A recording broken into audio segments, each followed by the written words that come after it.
What's up, guys? Jason up, New Age Revolution, down here in the cave for another episode of Wrestling with the Past, the magazine collection. That's right. Each week or so, we'll take a look at the WWF magazine and possibly other wrestling magazines, pick them apart page by page, talk about the memories, enjoy the wrestling of long ago. And today we are looking again at WWF Magazine. This is from February, March of 1986. Remember, these magazines came out bi-monthly. And so with this being February or March of 86, the magazine is probably going to have stuff in it from late 85. These magazines were way behind, so you're probably going to see some dated stuff in these magazines. They used to bug me about these. So we have Hulk Hogan on the cover. Neat little shadowy background going there. And this cover tells us that we will be enjoying such articles as Superpower Clash, the night the Hulk saw red. Ooh, what could that be? Superpowers in red. You tell me. It's 1986 now. Superpower in red. I'm going to say Nikolai Volkov. Just a hunch. Special Delivery Jones gets his own article here. That's nice to see. The Country Boys. They're peaceful till provoked. Ooh, I'm thinking Hillbilly Jim, Cousin Luke, or was it Cousin Junior? They had multiple cousins. And of course, the patriarch, Uncle Elmer. And then we've got some interesting, fun results of the Wrestling Classic. One of my favorite pay-per-views of all time. To this day, the Wrestling Classic is so special for so many different reasons. And we're going to talk about those reasons. If you have not seen the Wrestling Classic, go back and see it. It is actually the WWF's first ever pay-per-view. WrestleMania 1 was not available in homes, but only on a closed circuit basis. The Wrestling Classic began the pay-per-view,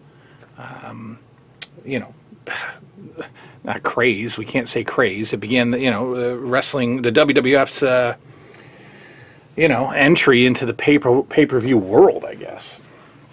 It all began in 1986 with the Wrestling Classic. So this magazine is coming apart a little bit, so we'll be careful with that.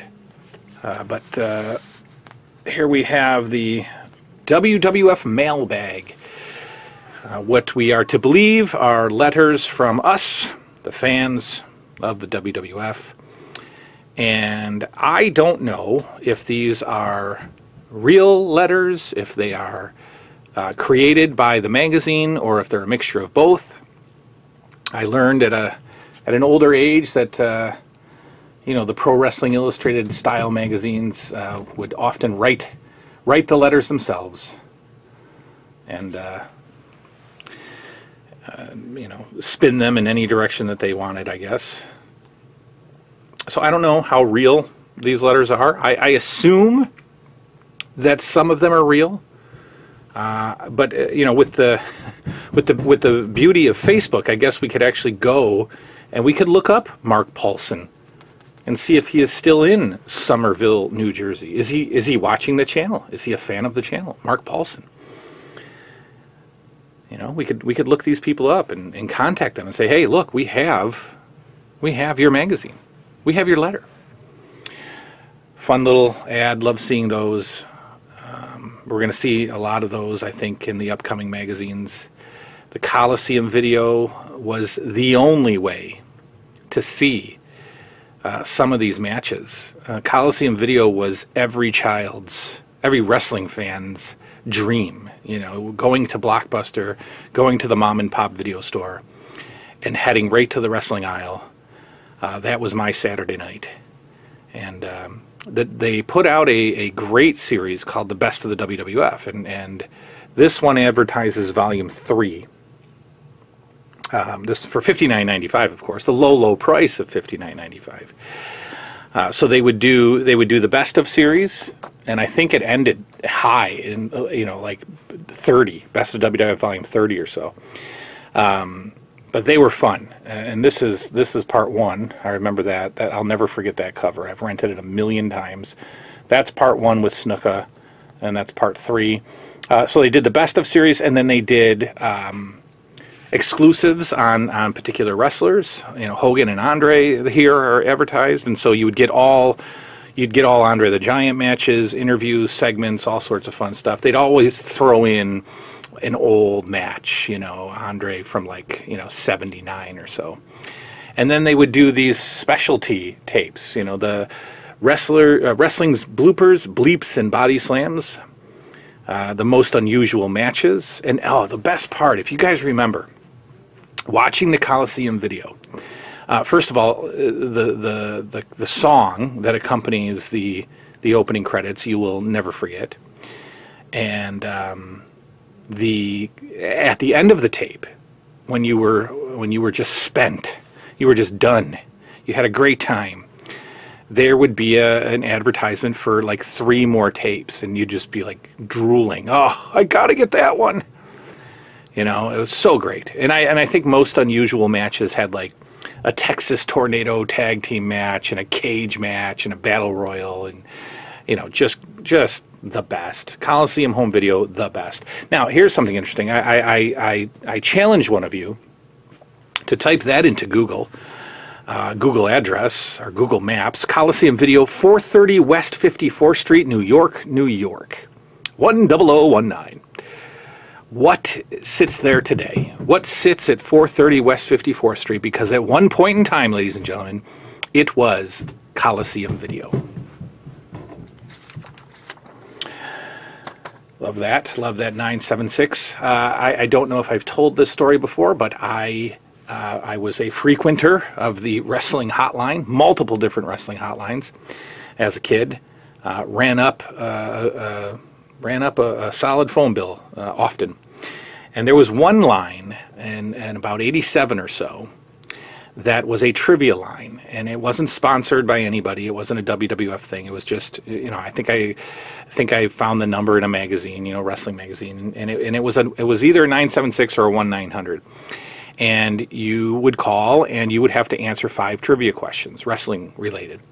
And if you answered all 5, you would win $100, according to the trivia line. And my 11-year-old self tried, and I would always answer 3 out of 5 or 4 out of 5, and I would get so close, and it just was like, I was always just so close. And close, as you know, only counts in horseshoes and hand grenades. But then that one fateful day, I had the right combination of pizza sauce and Dr. Pepper. I don't know. And I called, and I got all 5. And congratulations, you're our winner, and leave your name and address. And my little 11-year-old voice is, hi, it's Jason up. I'm a winner, and here's my address. Well, 6 weeks later or so, I get home from school, and my mother has 2 envelopes in her hand. She has the $100 check that I won, and I practically threw myself on the floor, and the most excited I've ever been in my life. And then in the other hand, she had the phone bill, which I think was about $97, and for 1986 or 1987, $97 phone bill is about $90 more than it usually was. So I had to forfeit half of the check, so I only got $50. Table of contents: what we can look forward to in this month's magazine. He's the opening match in real life, and he's the opening article in the magazine. SD, Special Delivery Jones, gets his own article. And indeed, he reads first class, SD Jones. From Antigua in the West Indies. I will always remember Howard Finkel saying. Some nice action photos of SD. Not sure what the article's about. I never read it. I've determined that this is Jim Neidhart. That is my guess, Jim Neidhart. Very early Jim Neidhart, possibly when he was a singles competitor. He wore maroon before the Hart Foundation, so I think that that is Jim Neidhart. And then, of course, on the other page, you see a glorious, frameable, frame-worthy, frame-deserving LJN Wrestling Superstars ad. Love it. How much were they? $11.95 back in 1986. $3 or $4 more than the store. The article, Dirty Tricks of the Trade. And I thought, as I was looking through this, that this was an article about managers, but it is indeed not. It is an article about how all the bad guys cheat, which is just wonderful kayfabe 1986 wrestling. Those dastardly managers, that Cowboy Bob Orton with that cast, that loaded cast, of course. And if you recall, Gorilla Monsoon would often talk about how he was loading it up. Look at him turning around that cast. He's loading it up, loading up the cast. And that's reasonable, I suppose, if he's got like a tire iron or something on the forearm, and then when he goes for the big smash, he turns it around to the back side of his arm, I guess, to load up the cast. I don't know. Why wouldn't he keep it there the whole time? But a more ridiculous loading up was the Iron Sheik's loading up of his boot. The Iron Sheik would stomp his foot on the mat, his toe. And of course, he had those very dangerous points on his toe, on his boots, and he would stomp his toe on the mat before he kicked somebody, and they would say that that's him loading up his boot. And I always thought as a kid that he had some kind of iron or weight or concrete resting on his toe, or resting on the top of his foot, and then when it was time, he would stomp his foot, and that iron would move itself into position in the front of the boot, where he could then level his foe with his loaded boot. But yet he would make contact with the bottom of his boot. So I don't know how you load up the tip of the boot, but yet stomp with the bottom of the boot. And guys, this is why I love this stuff, because it is just so fun and so silly and so great and so wonderful and such a delicious childhood. More bad guys, and those evil techniques, those evil strategies that they use. Moondogs, I always loved the Moondogs, as a tag team, loved them as singles. Thought that they should do a little bit more with the Moondogs. At least the Moondogs should have had an LJN tag team, I believe. They were WWF Tag Team Champions in the 70s, but I love the Moondogs. I think their gimmick could have lasted all the way, kind of like the Samoans, Afa and Sika. I think the Moondogs could have went from 70s right up into the mid to late 80s. That Moondog gimmick could have lasted. Terry Funk with the notorious branding iron. Of course, the opponent would sell the heck out of the branding iron as if he was actually being burned. And then that beautiful ash, that ash brand that was left behind. So good. Oh, the announcers would sell the heck out of it, that he was just absolutely murdering the foe. Pretty early photo of Heenan and Bundy. Elizabeth apparently is a dastardly distraction as well. And again, interesting. You look. I don't know. That just might be lights. Yeah, never mind. I was going to say that the ropes both look red in that picture. So when the heck did they have all red ropes? But I think that's just lighting. I think those are red, white, and blue. See, this is what we do, guys. We notice these things. Around the Ring, another article that no kid ever read. No kid I ever read on the planet. Never did. This is quickly becoming my favorite part of these magazines. The lunch with a superstar Love these. Last issue we saw a child win the lunch with Billy Jack Haynes. And when I saw this, I thought, wow, Lizette, she's what, like 30 or so? No, Lizette is 16. She's a 16-year-old student at Luis Palais Matos High School in Bayamon, Puerto Rico. And I'm going to look up Lizette. I'm going to look up Lizette. Who is she? Lizette. I don't think we have a last name. Yes, we do. Lizette Roman Rodriguez. Guys, I am going on Facebook right now, and I am looking up Lizette Ramon O.N. Rodriguez.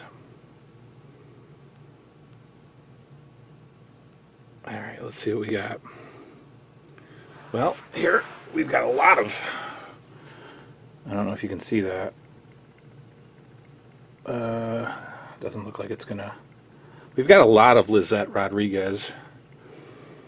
We don't have a Lizette Ramon. That is definitely not her.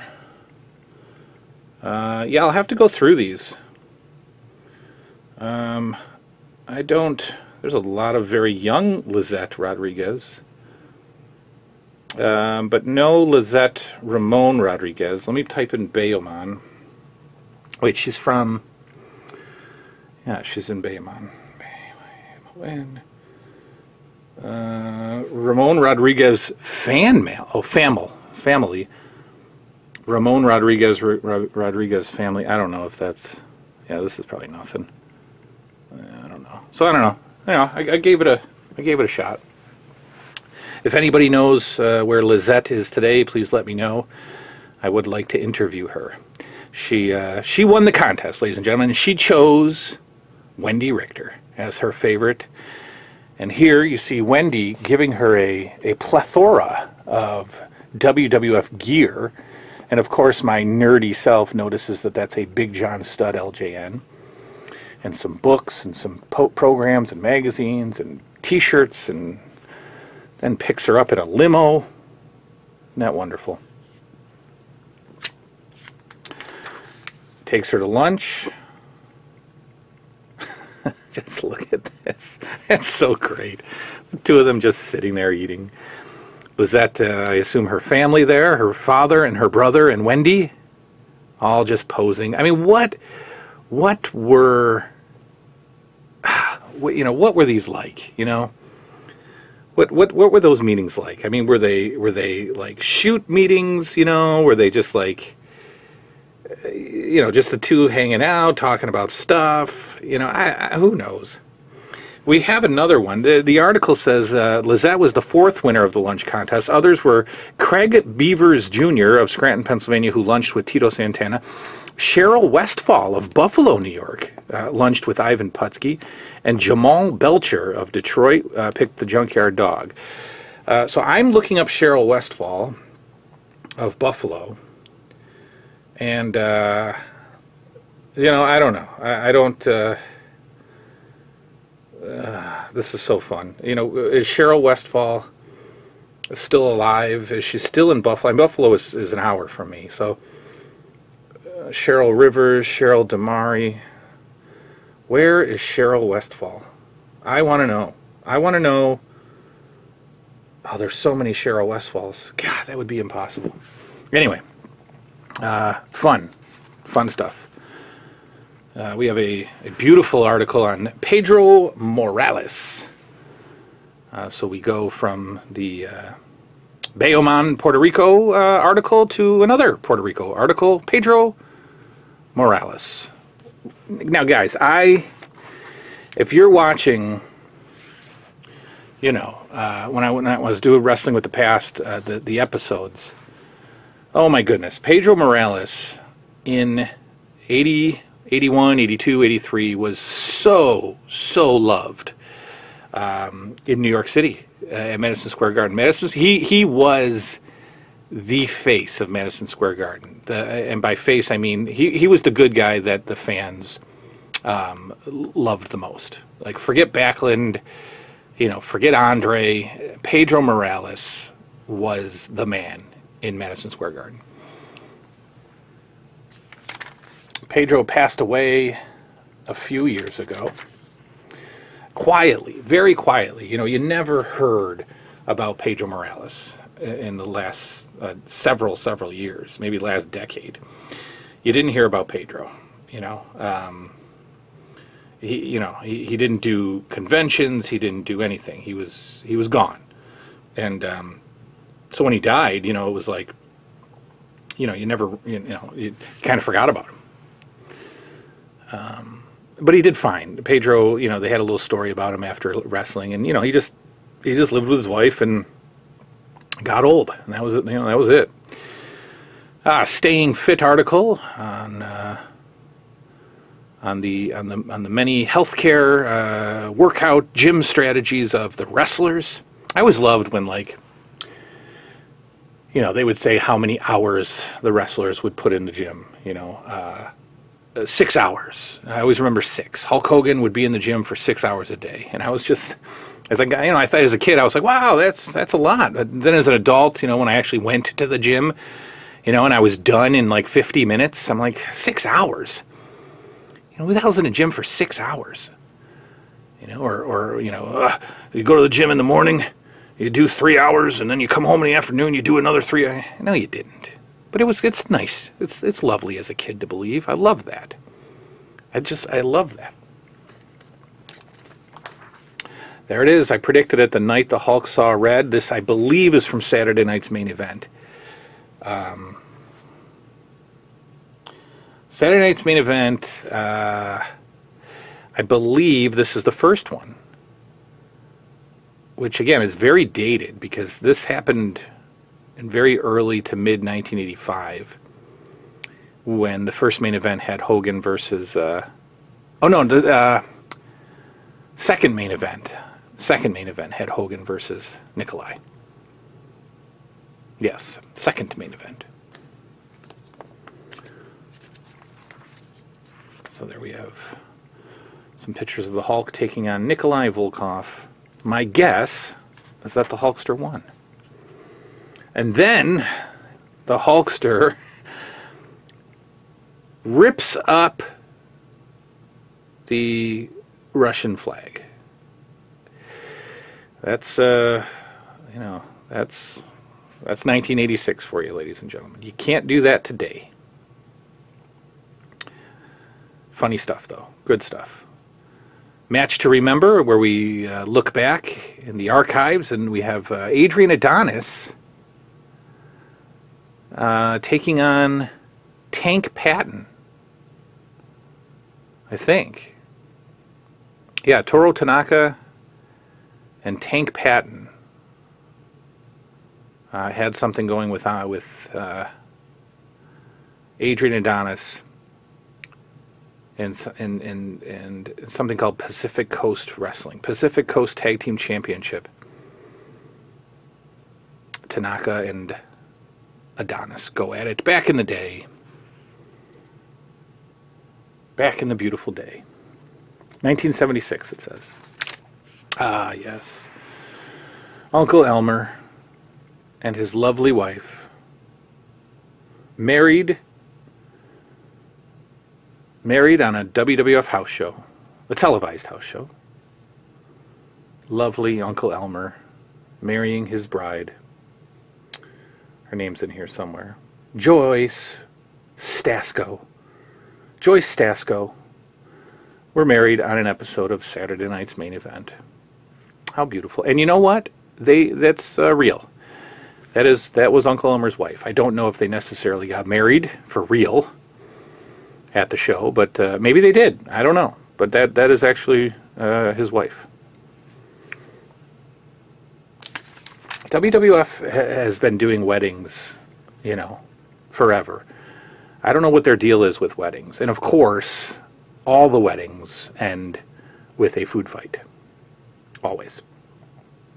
As you can see here. And there the happy couple is honeymooning in the cliche Niagara Falls. Beautiful. Beautiful couple right there. Uncle Elmer and Joyce Elmer.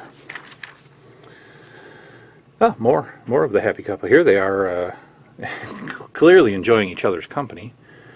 You can tell the looks on their faces there. After I assume, a night of savage lovemaking in a hotel in Niagara Falls. Beautiful. Get in there.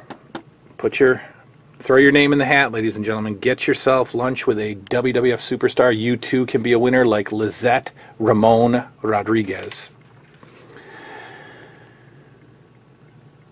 Here we segue right into Wendy Richter winning the WWF title from Fabulous Moolah. Now this it says here, this is the first in a new series of retrospectives on recent important World Wrestling Federation bouts and their significance for the future. And that's cool. I like that. This match took place almost 2 years prior to the issue date on this magazine. July 23rd, 1984 began it all, ladies and gentlemen.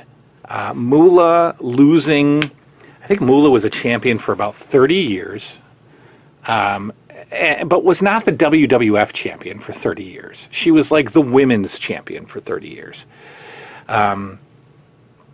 Which is just weird. I think Moolah was like a traveling, kind of like an Andre the Giant, where she would just, where she just identified herself the women's champion, and they gave her a belt, and she went and defended it everywhere, and never lost. I mean, she might have owned the belt. I don't know. I don't know what the deal with Moolah was. But on this fateful night in July, the summer eve, 1984, Wendy Richter finally prized the strap from the svelte waist of the fabulous Moolah and ends a strange, title reign that I never understood. But more importantly, it began the rock and wrestling connection. It began the march to WrestleMania, the war to settle the score, the involvement with Roddy Piper and Hulk Hogan and Cyndi Lauper. This is where it all begins.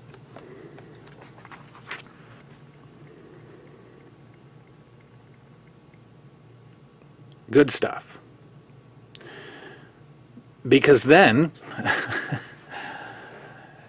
a few months later, Moolah would win the title back in one of the first possible shoot situations in the WWF. Moolah dressed up as Spider Lady, put on a mask, and pinned Wendy Richter while she was kicking out. So kind of like a Montreal screw job, right? And then apparently Wendy Richter left the WWF after that. But there's no way that Wendy Richter does not know that Spider Lady is Moolah under the mask. There's just no way. So did she... I think that she knew it was Moolah. I don't know if she thought she was losing because of the kick-out attempt and the referee just ignoring the kick. I don't know. I don't know. So silly.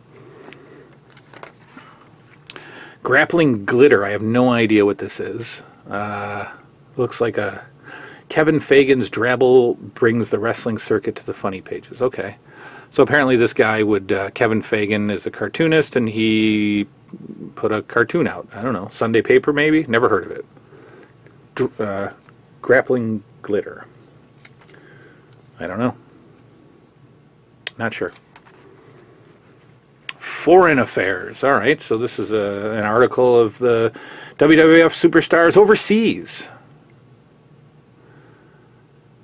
Yeah, I guess they're becoming this worldwide entity now, and so we've got some articles about them heading overseas. The next page, very sad. Quick draw, Rick Mcgraw, and this is one of the first times that the WWF really acknowledged a death.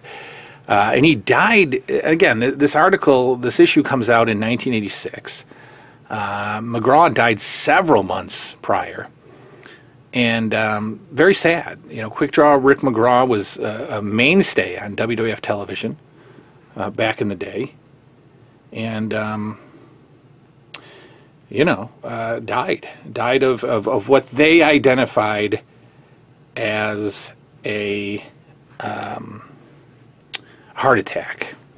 But, well, it says here, the wrestling world mourned the unexpected passing of Quick Draw Rick Mcgraw, who died quietly in his sleep in his Connecticut home. Quick Draw Rick Mcgraw died of a drug overdose, or his heart exploded as a result of drug addiction. And of course, they are not going to say that in 1986. But very sad, Rick Mcgraw's death.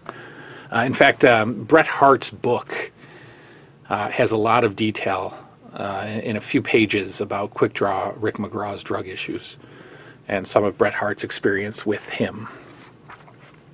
There's those country boys. I like these guys. To me, this is 1985 wrestling right here. 3 hillbillies, tough rednecks, roughnecks, whatever you want to call them. Just fun, and this was fun. This was the fun WWF as a kid. I enjoyed this. And you could best believe that I was clapping my hands and singing along to Don't Go Messing with a Country Boy. I love this stuff. This is good. So the article continues talking about, so this is Cousin Junior. There was a Cousin Luke at one point. We've got Hillbilly Jim was kind of the, I wouldn't say the leader, but he was sort of the most well-known of the group, and the one who stayed in the WWF the longest. Because Uncle Elmer was fairly quick. I think maybe a year he was with them. I think Cousin Junior, Cousin Luke, and Uncle Elmer are dead. I don't know if both cousins are dead for sure. I know one of them is. This was so fun. Okay, so the Wrestling Classic. The Wrestling Classic is just a random tournament. Random pay-per-view. It's all tournament. And then there was a main event that most of us forget about. The main event of this is actually Hogan versus Piper. But the tournament is really the show. And it was a... it was, and this is legit. You had to. How did they do it? They had a drawing, they had a contest, and I don't know if you just wrote in. I don't think you had to pick anything or guess anything. I think you just had to enter. And if they drew your name, you would win a Rolls Royce. And I think they did it on the air. I think they did it on the pay-per-view, where they had a bucket of names, and they drew this guy's name, and he legitimately won the Rolls Royce. It is absolutely true. He won it. So the tournament is all of these guys in a round robin tournament, and there are so many fun things about this tournament. These are not the pictures of the tournament. And I know that because the ropes were reversed. The rope colors were reversed. It was blue, white, and red. That is how the ropes were put on in the Wrestling Classic. Don't know why, but that's how they were. And what I remember the most about this tournament is that the mat was so bouncy. It made for some extremely fun looking matches. The mat was so bouncy in the Wrestling Classic that the guys would literally flop all over the ring. And I thought that was so cool. At the end, the Junkyard Dog defeats Randy Savage, surprisingly, but by countout in the tournament. And of course, he didn't pin. So that's surprising. I would assume that Savage would have won, but JYD wins by countout. Some fun stuff that happened in that one. Dynamite Kid defeated... who was it? Was it Nikolai? Dynamite Kid defeated Nikolai Volkov in 3 seconds. Dynamite Kid came out, climbed to the top rope while Volkov was singing the national anthem. As soon as he stopped and the bell rang, Dynamite jumped off the top rope, hit him with a dropkick, pinned him in the middle of the ring. With tournaments, the matches have to be relatively quick. So we've got really quick matches. Another fun thing was let's say Moondog Spot, right? It was either Rex or Spot. Moondog Spot is in the tournament, and he is taking on Terry Funk. Now it's bad guy versus bad guy. That's crazy, right? So Funk comes out and says, you know, you don't want to fight me, Moondog Spot, and I don't want to fight you, Moondog Spot. So let's just, you know, and Moondog Spot agrees, and then he attacks Terry Funk and pins him, right? Defeats Terry Funk. How great. Funk is freaking out in the ring. Moondog Spot goes on to the second round and is defeated. But so fun. I loved this. Go back and check out the Wrestling Classic. It is great. Yeah. All right, technical difficulties here have caused us to, you know, change the backdrop up a little bit, but we're not going to stop here. Next up, Adrian Adonis, slightly before, I would say about 2 or 3 months before he decided to go with the adorable Adrian gimmick. This is right as he connected with Jimmy Hart. So right before the adorable run, he was still New York City Adrian Adonis, but teamed up with Jimmy Hart, and you know what the future holds there for Adonis. Jimmy Hart, I don't know if you've seen him recently, but he looks exactly the same. And that's the thing with wrestlers, that's weird. They don't, like, they literally don't change their look. Like, almost because, like, they have to look the same when they go to, like, conventions or autograph signings. They literally never modernize their look. And Jimmy Hart is one of them. He still looks exactly the same. He's got the same stupid haircut, same mustache, same beard, same Jimmy Hart. Just so that he looks like Jimmy Hart when he comes to, you know, I think when he comes to autograph stuff. Conventions, you still got to look like Jimmy Hart, right? Hogan has changed his look up a little bit. If you notice, he's let himself grow the beard, which actually looks awesome. Adrian Adonis with, looks like one of the hillbillies there. Maybe Hillbilly Jim. Taking down Hillbilly Jim. Alright, that's almost the end here. Oh, we've skipped a page.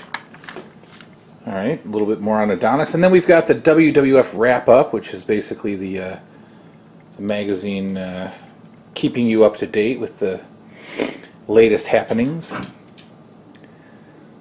There was that Joe Piscopo movie where Captain Lou played a mobster. I think the movie is called, what is the movie called? It's in here somewhere. Wise Guys. Captain Lou playing a mobster in Wise Guys with Joe Piscopo. As we close up, there's that Rolls Royce that Michael Hamby of Batavia, Illinois won.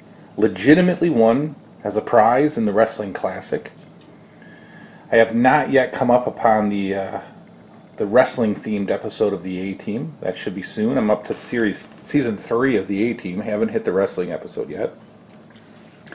And then what a back cover. Take a look at that. Take a look at all of the fun WWF-themed clothing, socks. Look at those socks. I never had WWF socks. I never had any of this stuff. I had the figures. That's it. I never had the clothing. I never had the socks, the hats, the slippers. Man, you never see any of this stuff. How great is that? And then that's it. Back cover. Advertisement for one of my favorite shows, TNT. Great show. And that, ladies and gentlemen, is the February-March 1986 issue of WWF Magazine. Next up, we will put away the WWF Magazine for a while, and we're gonna review Pro Wrestling Illustrated. Take a look at that magazine. Much different than the WWF Magazine. Lots of territorial reviews. No color photos except for the poster insert. Good stuff. That's how I learned about a lot of non-WWF or even NWA related wrestling. Lots of good information in PWI. We'll hit that next episode. And until then, good night now.